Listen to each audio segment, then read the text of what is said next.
Here I have OnePlus Ace 3, and today I'm going to show you how to insert SIM card into this device.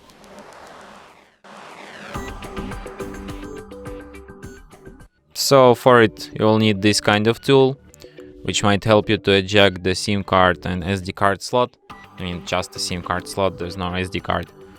You can find it right here. So what you have to do is to put this tool inside the hole on this slot, slightly press it, and the slot will pop out. So here you have two SIM card slots. Let's use SIM 1. So you just insert SIM like this, and then put it back into your device.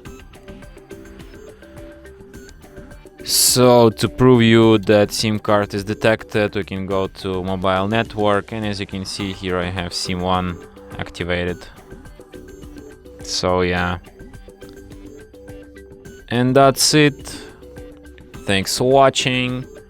If you find this tutorial useful, don't forget to hit that like button and subscribe to our channel.